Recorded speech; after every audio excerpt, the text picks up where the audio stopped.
So STIX is a format used for threat intelligence. And so you can go here and it will explain STIX, what it is. STIX and TAXII go together. STIX is structured threat information expression, and here you record things like what threat actors do and what tools they use, and this is the transport protocol for it to share that information from across servers. And this is what's going on in the background of many online services. And here they have a kind of nice online visualizer. Here you can see what a STIX file looks like. It is XML, or I guess, I'm not quite sure. This isn't XML, I think. Is it XML? JSON? Yeah, okay. Anyway, here you see this format. And so this is an indicator, malicious site, hosting, downloader. This is how you record it. Here's the threats. And someplace there's going to be like the IP address. There you go. The point is to record that this URL is a malicious site in a machine-readable form. And what's kind of fun is you can graphically analyze these things. You can go to the visualizer and put in this URL, which will load that JSON file in the visualizer. The STIX visualizer, put URL here. And so this is just one malicious site. Here's the site. You click on that and it tells you about the site. You click on that and it tells you about the attack harm it does. And you can drag these around. So this one is very simple, but you can also analyze more interesting ones, like this one. This is the next step up.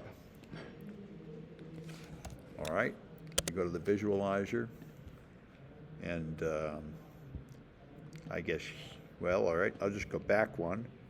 I think there's some way to do it from here, but I don't see it, and I can't go back either. How do I change it? All right, there's probably some better way, but I'll just reload it from the original URL. I think there's some way to change the URL, but I don't see it. All right, there we are, URL here. All right, and so now I have an adversary and three things about them. Another adversary here, so this is adversary of one, known for use phishing attacks to deliver remote access malware. This one utilizes phishing attacks, phishing, here's about the phishing technique, and here's the malware they use, poison ivy. And the symbols declare different types, type malware, type attack pattern, type threat actor. So you have these different kinds of information. And then you can do a real complicated one, which is this one. This is the original 2010 report that started everything. This was Google's attack on China, which is what revealed the whole problem. From about 2004 to 2010, every American company was getting hacked by China, but nobody would admit it publicly. It was an open secret. Right. Then China attacked Google. Then China attacked Google. Well, Google did attack them back. China attacked Google around Christmas, and they got very angry because they were just reaching out to China and they felt betrayed, so they went public and they hacked China. They hacked back, illegally, by the way. I spoke to the Secret Service agents, and they said, we told them not to do that, but they did it, and they didn't get prosecuted because I don't really think there is any international law that works at this level. So they stole all the data, and then Google told all the other American companies that they found your data in China. Microsoft and Adobe and everybody else had been hacked, and they didn't know it. Google found out because they saw the data leaving and going to China. They hacked that server and stole the data back and found all this American data. And then they told everybody, dude, you've all been being hacked just like us, and you didn't even notice. And that kicked the can open. Everybody panicked. Everybody went and complained to their firewall vendors. They said, we spent all this money, and China just blasted through our firewall. What good are you anyway? And they didn't have any good answers. And so that raised awareness of incident response and started the modern world, where you don't just have firewalls and antivirus, you have threat monitoring and an incident response team, because we're now aware that there are people that get through your defenses. And you have to have another layer of defense behind that. And that's when this kind of information became standard. So this was really a big event in the cybersecurity community. What's that? That was in 2010. In 2010, yep. And so now it's been 15 years since then. And we have, in fact, done all that. Now everyone expects to have instant response teams and network monitoring. Before, that was not considered necessary. We thought firewalls and antivirus meant it was safe inside. Now we know it's not true. And so this is the analysis of that big attack, which is pretty big and complicated. And you can see just a whole lot of features here. So there you are. And it looks a little different than it used to. I wonder if I got the wrong one or something. But anyway, it's kind of fun to play with it in this visualizer and see it all go. So there. It used to look like this. Now it seems to be broken up into little groups, or maybe I copied the wrong URL or something.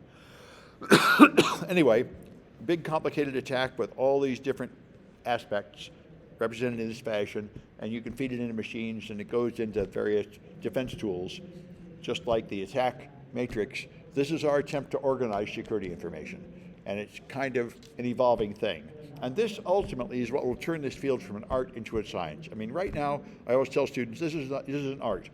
Like, you'd like to say, our security is now a 5, and we need it to be a 6, and that will cost $1 million, and if we do that, then it will stop $10 million worth of attacks, and we're nowhere near that. We can't really rate your security.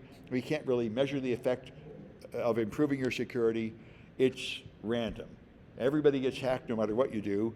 You try and tell your board, let us buy a new firewall and hire better staff because that'll make us more secure, but you can't prove that it really makes you more secure, and you can't really calculate how many dollars of damage it prevents, because this is not a science. You know, we don't have those numbers. And all these are attempts to organize the field and try to move towards becoming a science.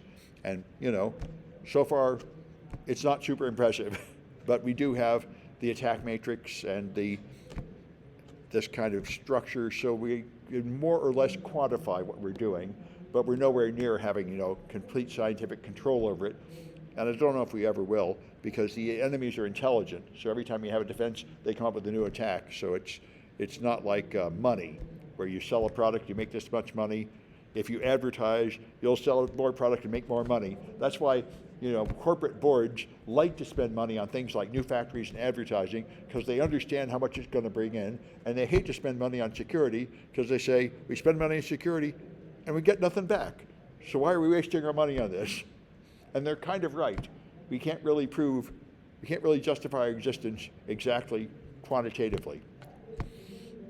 But that's why compliance standards are nice, because at least you can measure that. We need to have compliance to get this business, and now we're compliant. I used to be against them years ago. Now I'm more or less for them, because people do get more secure. And it's probably the only way they can measure that they're more secure. We actually meet this standard. Anyway, that's what I wanted to show you about that one.